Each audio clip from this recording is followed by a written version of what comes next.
You know what this is, don't you? This is voodoo. Nonsensical research and experimentation. Witchcraft. You don't believe this, do you? The cult is full of superstition and mysticism. We're scientists. All this talk of scientific explanation. It's simple, that's what it is. It's your imagination, I think. My imagination. It's not, I tell you. Here, I know what it is. It's here. Probably Cursed. Hello, Probably Cursed listeners. In today's episode, Chris brings you the story of Peter Stumpp, aka the Werewolf of Bedburg. But before that, we discuss this month's great planetary alignment, ghost islands in the sea, and an update about the Slender Man attacker. I'm your host, Cheryl. And this is Chris. As we do at the start of every episode, we calibrate our cursometer, our super fantastical, futuristic device that allows us to determine the cursedness of all things. We calibrate it by feeding it the news from recent articles that we find online. They're weird, quirky, or, just a little bit enough to make you stop and wonder. So we'll feed in the first news story here. So this article is titled, "A Rare Alignment of 7 Planets is About to Take Place in the Sky." This is from January 8th, 2025, by Michelle Starr for ScienceAlert.com. On February 28th, 7 of the solar system's planets will appear in the night sky at the same time, with Saturn, Mercury, Neptune, Venus, Uranus, Jupiter, and Mars all lining up in a neat row. And if you crouch down, you can fit in Earth in there too. Any number of planets from 3 to 8 constitutes an alignment. 5 or 6 planets assembling is known as a large alignment, with 5 planet alignments significantly more frequent than 6. Who did the stats on this? I mean, I guess this is it's important to know the stats on how many planet alignments is. Mm-hmm. What is most common? They just got ChatGPT to do it. That's right. So 7 planet alignments is called a great planet alignment, which is the rarest of all and the one that coincidentally is occurring. Yep. At the end of this month, make sure you set out your lawn chairs and watch all those twinkling, colorful stars in the sky. And if you believe in astrology or you're part of a cult, it may mean the end of the world. So it's true. I can't wait to see all the conspiracy theory TikToks that appear out of this. Yeah. This occurs because the planets of the solar system all orbit the sun on a flat plane. It doesn't mean we're flat Earth. No. It just means there's a flat plane in space. Just means the airplane's flat. That's correct. Some of the planets have orbits that are tilted slightly above or below this plane, but they're all more or less on the same level, like grooves on a record, thanks to the way the stars, like our sun, form. So occasionally the planets will be on the same side of the sun as they move along their orbits, so we get to see them in the sky all at the same time. Which also equates to some sort of paranormal apocalypse that will happen at the end of the month, I'm sure. Someone will figure out what it is.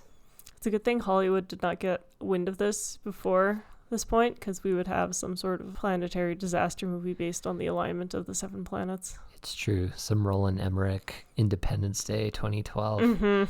What would you call? You can't call it the planetary alignment. That's not an exciting title. What did they say? Though I suppose 2012 isn't that exciting a title either. Yeah, the Great Alignment. The Great Alignment. Will mankind survive the Great Alignment? I mean, it sounds a little bit more like a Discovery Channel special, but... So Cheryl's put in the first news story into the cursometer. I will add in the second news story. A ghost island has emerged from the sea overnight. This is from January 15th by Darren Orff for Popular Mechanics. Cheryl was the one who found this article. I've been working with my feed on my laptop at work to try to get the news feed to feed me random stories, and this came up, so it's working. It's already understanding that you want the word ghost in your articles. That is correct. Azerbaijan is the world capital of mud volcanoes.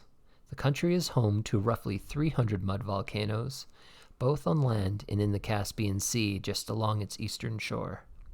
In November of 2024, a geologist posted about the appearance of a peekaboo, or ghost island. that likely emerged sometime between January 30th and February 4th of last year, according to satellite images. We need a clip for our podcast where I can just hit peekaboo and it's the cockatiel saying peekaboo. Oh, yeah. That was the first thing I thought of. I bet I have A some clip audio somewhere. of that. The geologist wrote, "A violent eruption can release enough material to push the crest of the mud volcano above the surface, creating a new island. These eruptions are short, minutes, sometimes hours, but incredibly violent, and in Azerbaijan are often associated with pillars of flames 500 to 1,000 meters high." Sounds exciting. Mm-hmm. Who would have thought that mud could be so exciting? Geologists everywhere are screaming at their computers. Mud is exciting. Mhm. Last week, NASA posted images of the ghost island. True to its name, the crest of the volcano just peaked above the waterline in early 2023, stretching to a maximum size of 400 meters before receding almost completely by the end of 2024. NASA notes that the area has had 8 previously recorded eruptions, with the largest occurring in 1950, creating an island 700 meters, so twice as much across, and almost 6 meters high. "I find it amazing that an island can suddenly appear within the space of a few hours," the geologist wrote. "You'd think that some fisherman would have gone, 'WTF, that island wasn't there yesterday,' and posted some photos online. A new approximately 10-hectare island just appears one day and no one even cares. Well, I care." I care too, sir. This reminds me of the H.P. Lovecraft story. I think it was Dagon. There's sailors at sea, and then suddenly an island rises up and beaches their boat. I guess it's beaches, even if Yeah. a mud island erupts underneath you. Yeah. And so they get up and they walk around and they look and they find all of these ancient temples to creepy fish gods. I hope somebody walked around the ghost island to see if there was any fish god creepy temples on there too. Mm-hmm. I wonder how often this happens. Like, it says it happened in 1950, but like, does this happen every That was 80 years ago? Yeah, 80 years? It better. We'll find out, I guess, in 80 years from now? Yeah. The year would be, it would be the next century marker. Okay. That would be 2100. Okay. Star Trek times. Excellent. And Cheryl will feed our cursometer the third and final story for calibration. Slender Man attacker set to be released after 7 years in Wisconsin mental hospital. This is from January 10th by David K. Lee, Haley Lukaszewicz, and Ava Kelly for NBC News. A judge ruled that Morgan Geyser of Wisconsin, who at age 12 conspired with a friend to brutally stab a classmate to death to appease the horror character Slender Man, is well enough to be released from a psychiatric hospital. She spent nearly 7 years inside the Winnebago Mental Health Institute and is now set to be moved to a group home where her mental health would be continued to be monitored.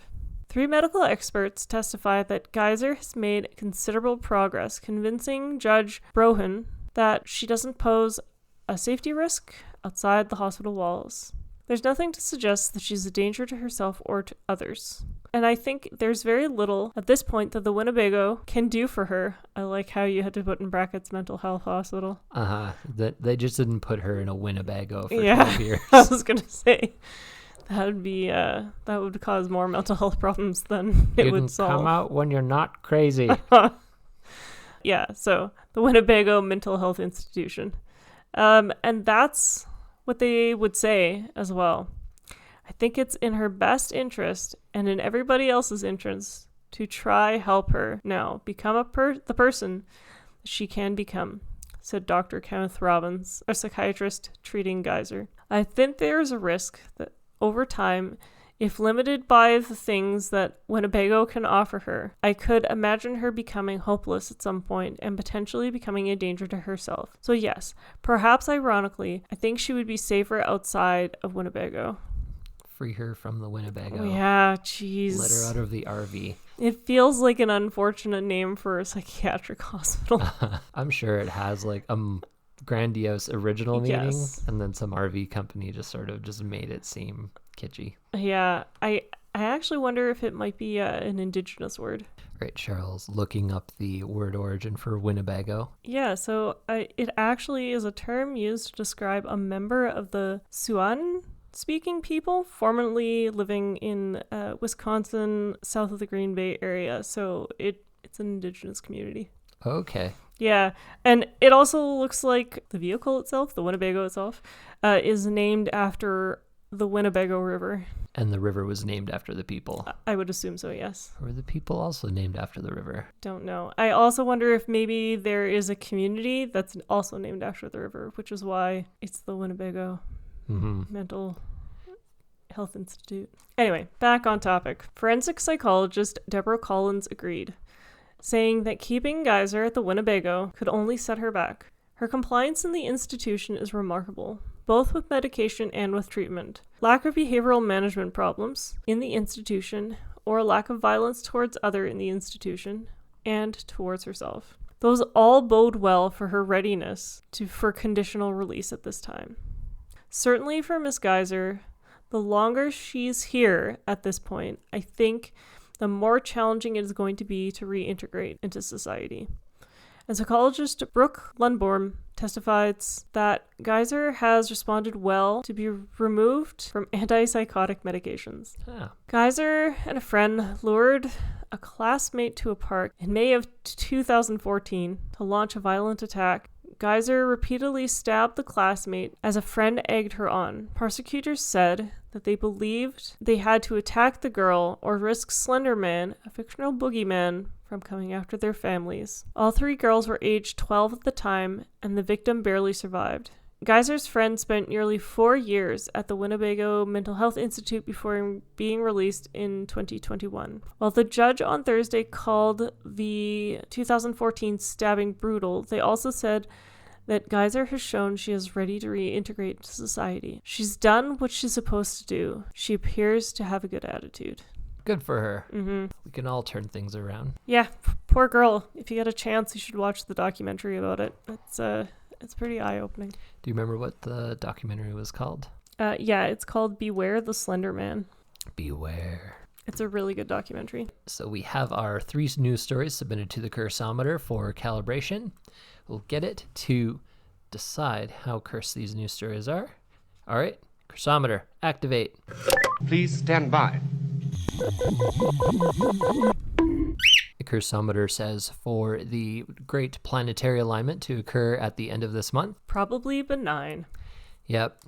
Bunch of lights in the sky. Planets probably align all the time, and we have no idea. There are probably other planets aligning in places we can't even see them. Yeah, so I don't know. I don't take stock in it being anything either. I agree with the Cursometer on this. If you see anyone on social media claiming otherwise, scam.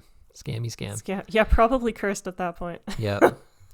Stay away. People saying anything other than the most boring explanation of 7 lights in the sky. They're the people to avoid. Those are the cursed people.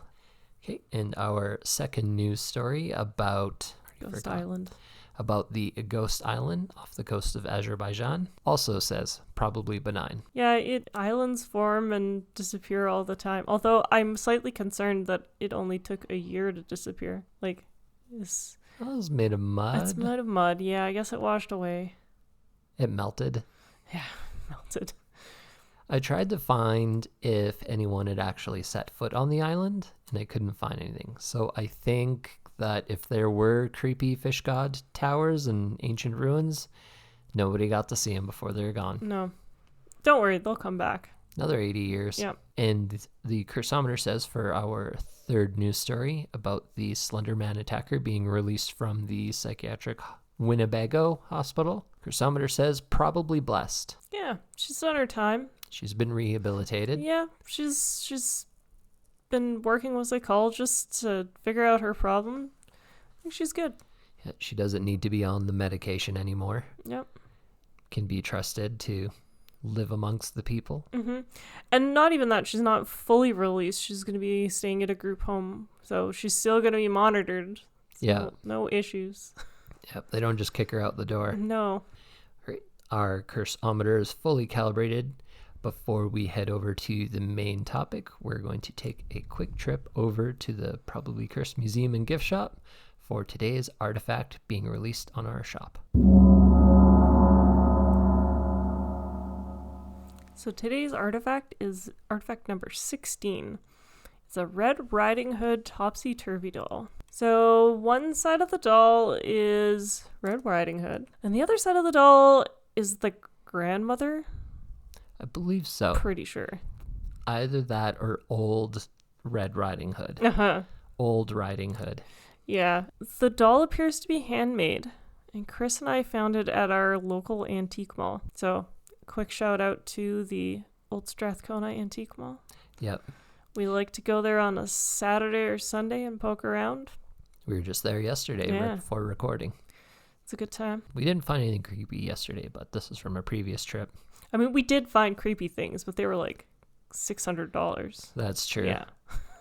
So maybe once we hit the big times. That's right. Once you guys send us all the money and we start making a little bit more, we can buy some of the actual creepy. That's true. Yeah. Once we start making Zach Baggins money. Yes, that's right.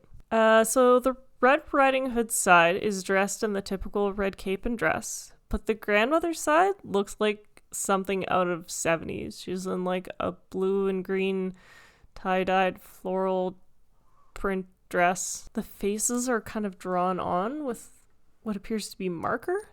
Yeah, some sort of fabric marker. I'm just looking at it. We got it on the table here with us. Yeah. Yeah, tie-dye. Yeah.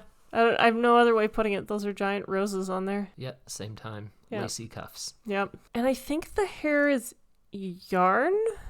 I can't 100% tell, but... It looks yarny. Yeah. Her hair looks like, yeah. Yeah. Definitely yarn. Yeah, okay. Freddie seemed very interested in it yesterday when we were carrying it around to take photos. Was he more or less interested in this than the jester you're playing with? Definitely less interested than in the jester. Okay. Yeah. For those of you who are interested, we actually did record a video of we tried a session with this doll, see if we could get some... Yeah, if you check on our social medias, you will see us. We have Ghost Radio, we had our EMF detector, we had the Ouija board there just to let them know we wanted to talk. And the Spirit Talker app that we brought up in a previous episode where the guy said he kept hearing that things were buried under the house. Yep. Yeah. In Star Trek terms, we were hailing on all frequencies. Yes, correct. If you're interested in bringing this handmade childhood item into your household, you can check out our Probably Cursed store at probablycursed.etsy.com. And yes, our store is back up and running, at least until Canada Post goes on strike again. That's right. If you're listening to this right now and you're sort of waffling on what you want, order right away, and then we will send it to you because even though our postal service is back up and running, they didn't really solve the reason why they went on strike. No, they just kind of got forced back to work on a temporary contract, and they're planning to go back on strike soon, so stay tuned. Bye. Uh-huh. And as for the paranormal activity in our house, we haven't really noticed anything too strange. Yep, no thumps, no bumps, no creaks, other than when it's a windy day outside. Mm-hmm. We did find a dead mouse in our basement, but that's not paranormal. No. The mouse ghost, we don't know where the ghost went. Yeah, we don't know what happened. Maybe it was that random thing that we heard running through our floor on the last episode. Oh, maybe. Yeah. Running free from his body. Uh-huh. But so far, no flashes of light. Mm-hmm. We also want to announce we've got a Blue Sky account. If you are part of the mass exodus from originally Twitter, and now I guess people are leaving Meta on droves around. Yeah, and Facebook. You can head over to our Probably Cursed Blue Sky account. It's very much the same content you already know and love, just on Blue Sky, which for now, it's a good social media platform. Mm-hmm. I like it. It's not algorithmed, it's chronological, which I like because I kind of like to not see something from like 4 months ago and then want to comment on it and then feel like, I don't know if I should comment on something from 4 months ago. I also don't like when they give you the most popular stuff because a lot of the most popular stuff is annoying or controversial or enraging. Yep. I'd rather see the current stuff that just is fed to me as it gets posted. Yeah. Even the trending stuff, that's massively influenced by bots. Yep. But find us on Blue Sky. We're also on Tumblr, TikTok, for as long as TikTok will be running in North America. Yeah. And if you are still holding out, hoping that Zuckerberg will change his life around, we still maintain our pages on Instagram and Facebook. That brings us to the end of our Probably Cursed Museum segment. We'll now get on to the main topic. It's the late 1500s in Germany, and for years, a beast from hell has been terrorizing the small town of Bedburg, which is west of Cologne. It attacks sheep, goats, and cattle. It slaughters men, women, and children. With violence so extreme, people avoid traveling to the area for fear of encountering the Werewolf of Bedburg, aka Peter Stumpp. My source for today's subject comes from a 16-page pamphlet originally published in London in 1590, titled, and it's a long title, A True Discourse, declaring the damnable life and death of one Stumpp Peter, a most wicked sorcerer, who in the likeness of a wolf committed many murders, continuing this devilish practice 25 years, killing and devouring men, women, and children. That sounds like a title for somebody's dissertation for university. Just saying. Very wordy. Yeah, it's very wordy. Yeah, I guess back then you weren't charged per word when you got things printed, so people just went wild. Yeah. And, this was originally translated from a German print, of which no copies of that has survived. So maybe it was more concise in its original German. You don't know how German works. I do not. No. So, according to the pamphlet, besides the testimony of the townsfolk, most of what I'm about to relate comes from the testimony of the Wolfman himself, Peter Stumpp. And Cheryl, can you guess what advanced interrogation techniques they were using in the 1580s to get confessions? Pulling teeth. Yep. Quartering with horses.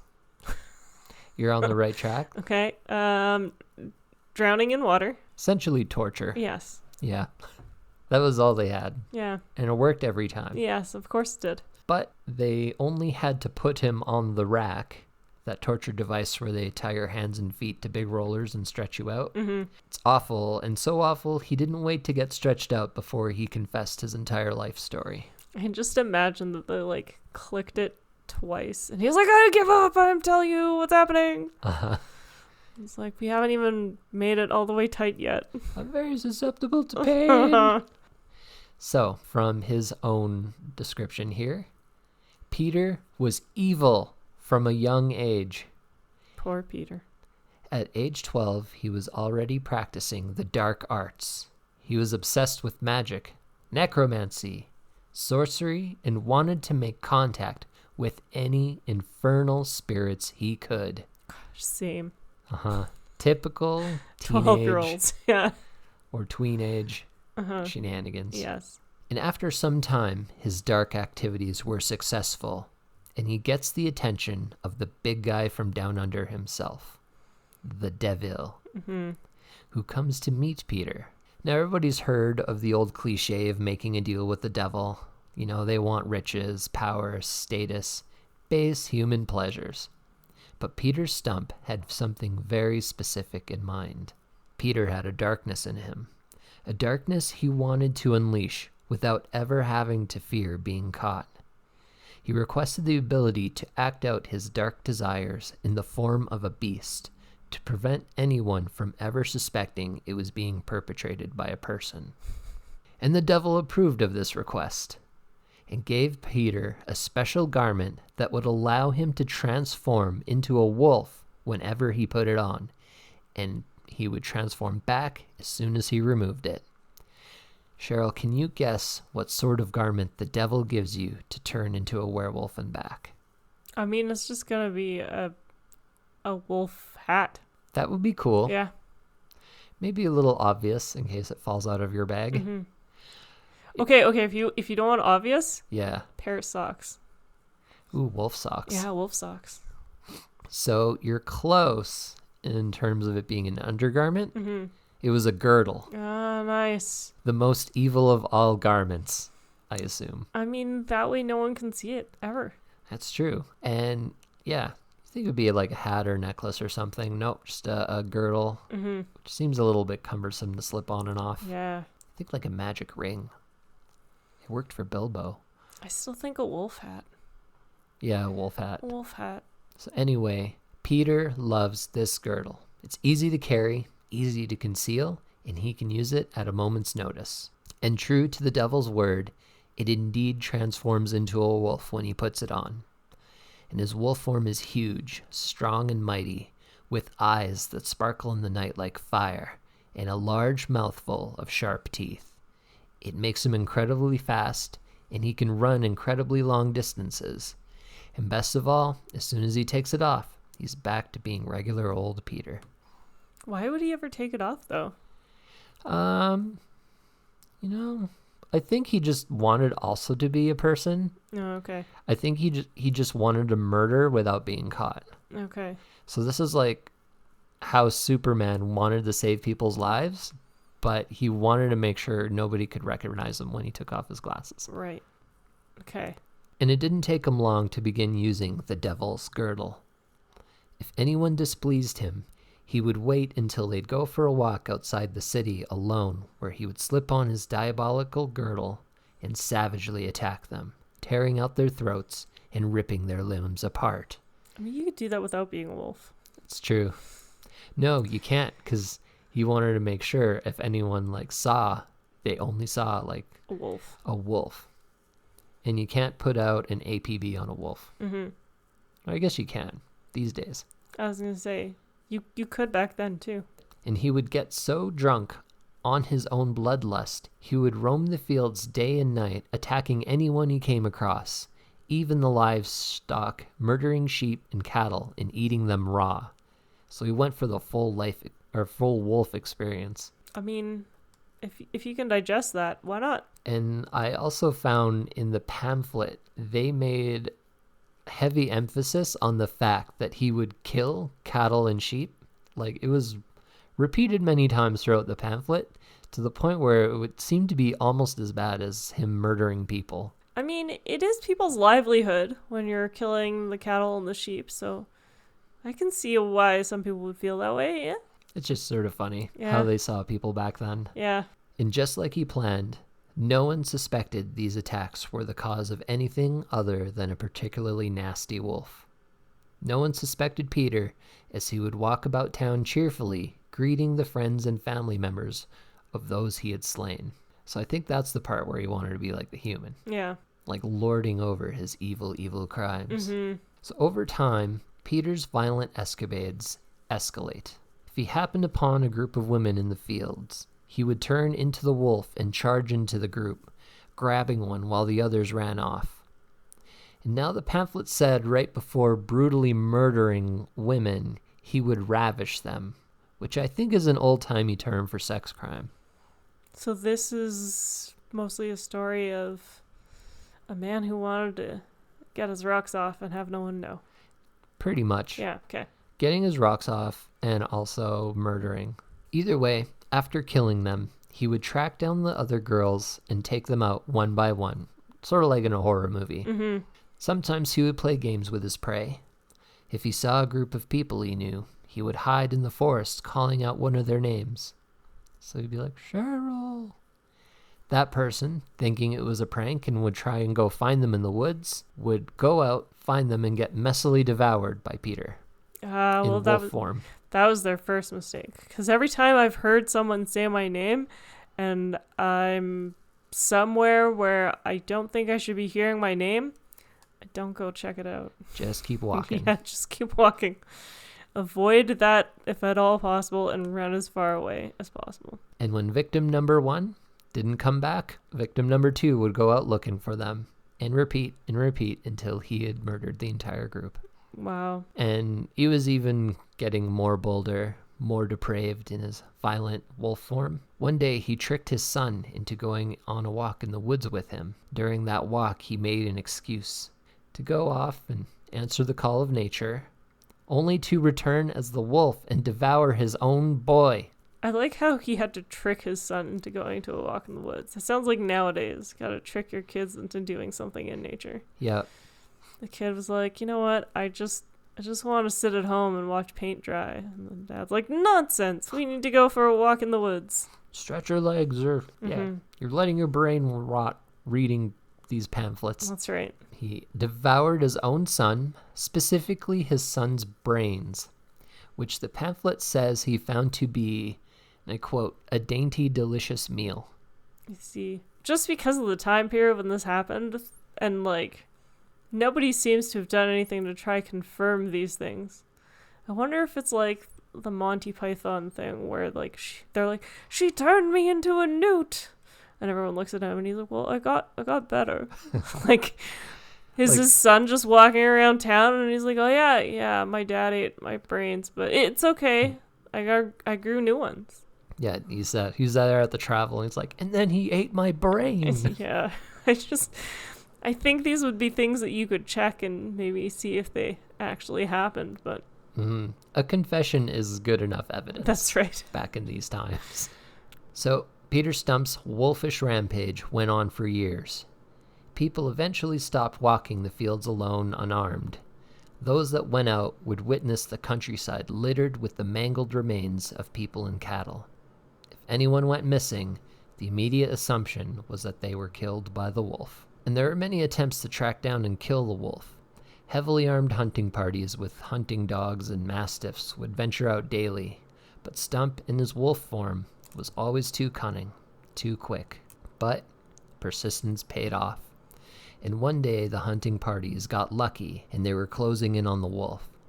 Peter, seeing no way to outrun his pursuers, throws off the girdle and tries to casually walk back to the city as a person. But what if somebody else picks up that girdle? Oh, we'll get to what happens with the girdle. Excellent. Also, how do you casually throw a girdle? My brain might be not remembering what a girdle is, but I'm pretty sure it tightens around your waist. So how do you get it out of that super fast and throw it away? I'm not sure. Okay. Maybe it's special magic girdle. Yeah, or the devil improved on the girdle's design. Oh yeah. Okay. While he was making them for people. I mean, it wasn't trying to make him look skinny, so maybe that's why it's easy to get off. Just shimmies off like a big loose shirt. Yeah, I got it now. So he casts off the girdle. He's trying to walk home, acting casual, whistling. But this time, one of the hunters was watching.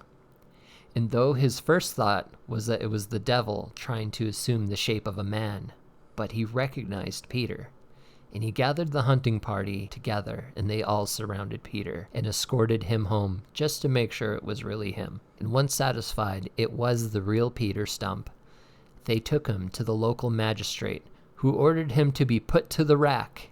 And fearing torture, Peter confessed to everything: his dabbling with black magic, his deal with the devil, and the girdle. The magistrates found him guilty, and they sentenced him to have his body laid on a wheel and his flesh pulled off with red-hot burning pincers. Afterwards, his limbs were to be broken with axes and his head cut off, and finally his remains burned to ashes. They didn't really believe in rehabilitation back then. Yeah, they kind of were like, well, his girdle's gone, but that still doesn't make him not a murderer. His wife and daughter were also found guilty as accomplices, though there's not much detail other than they decided his wife was a gossip and a she-devil who was too attractive, and they were both sentenced to be burned to ashes as well, although I don't think they got the extreme punishment that Peter Stump's body got. No. How dare she have been too attractive? That is just the lowest of low. Yep. I think the pamphlet described her as more comely than even the fairest women in the town. Yeah. So I had to look up those terms, make sure that's what they meant back then. And yeah, just too hot. Yeah, wow. Too hot to be a good person. I know some people like that. Yeah, it tracks. Yeah, and the magistrates did try to send out parties to find the devil's girdle in the area where Peter was captured, but it was gone. They assumed the devil reclaimed it once Peter had been captured. Instead of being like, you know what, that girdle probably never existed. It's probably some lady who put it on, turned into a wolf, and then started running around Yep. trying to figure out how to change back. Yep. And that's the story of the Werewolf of Bedburg, Peter Stumpp. I'm surprised it took, like, I don't know how big this town was, but you made it sound like there were all dead bodies everywhere. How is there still people left in the town? I'm not sure. Okay. So these sort of pamphlets were religious propaganda at the time. Okay. So they might have amped up the details to make it a better selling pamphlet. See. They were also throwing in like parts there like Peter Stumpp was accused of incest and that he had impregnated his own daughter and had a child. But it didn't make any sense in the context of the pamphlet because like that was thought of as a crime back then. And they would have found that out before. Yeah, they would have gone through all the rest of this rigmarole song and dance with the werewolf. Huh. That would have been enough to put him in jail already. Yeah. It just means he pissed off someone at church. Let's be honest. Yeah. If you look up the Wikipedia page, that is one of the leading theories, is that he was just some guy who pissed off the wrong people in the church. Yes. And they decided that he was a werewolf. He's going down. And this was right around the height of the witch trials going on in Europe at the time, which I also looked that up, and around 40,000 people were accused and killed as witches. Jeez. How is Europe still standing? Yeah, you'd think like back to your question, like how is anyone in this town still alive? Yeah. Like how is anyone in Europe left? Yeah. Like after all the witch trials and burnings and murder, and how do we continue as a group? Yep. How do we even learn to trust each other again? Yeah. I mean, let's be honest, most people don't trust each other right now. That's true. Yeah. Well, that is my story for the cursometer. We'll get the results from the cursometer now. Please stand by. And the cursometer says, probably cursed. Yeah. Even if Peter's story was exaggerated, what happened to him was terrible. Yeah. Like, I don't think he actually did anything wrong. They just got tortured to the point of confessing. That's true, and that is definitely not good. Because it could have just been an actual wolf killing people, of which, and we might do it for like future episodes, there are like notorious wolves that just seem to kill exclusively people, and it just got attributed to this one guy. Yeah, that's a word of warning for all of you. Wolves don't typically eat people. Chris and I live in a country where there are a lot of wolves still. We keep shipping our wolves down to the States. So for them to be wanting to eat people, it's because you're feeding the wildlife. Stop feeding the wildlife. Stop feeding the wildlife. Yes. I don't know. It was Germany, so maybe they smelled like German bratwurst. You never know. We were trying to tame a whole bunch of random things back then to keep it as pets. I bet it was just one guy who was like, oh, you know what? If I feed this wolf enough, yeah, it's going to be my best friend. Or he did raise it, and then it was getting violent, and they're like, you better get rid of that dog. And he's like, okay. Yeah. Just set it loose in the woods. And then it doesn't know how to hunt for itself, so it just comes back and starts attacking people. Well, that was a good story, Chris. I loved the story. I wish we had more random pamphlets from the 1500s we could. I bet there are more. Yeah. I bet there is a ton. Yeah. We should see if we can find some more. Like, you know, when you go traveling to a mountain town and your hotel has that rack of like little pamphlets describing the area. I bet they had that back then, but it was all just about local horrors. It's probably just sitting in front of like City Hall. Yeah. And just grab one up and be like, oh, look. Probably a church too. Yeah. Well, that is it for today's Probably Cursed episode. We will be back again on the 1st of March with our next episode, which will be presented by Cheryl. Until then, stay spooky. If you want to take a look at the artifact from today, you can go to probablycursed.etsy.com. If you have any episode suggestions for us, you can send us an email at probablycursedpodcast@gmail.com. And like we said before, we are on most of the social medias, so find us on Instagram, Facebook, TikTok, Tumblr, Blue Sky. You can also check out our website at probablycursed.net, and all that should be linked on there as well. And thanks for listening, and talk to you guys next month. Bye.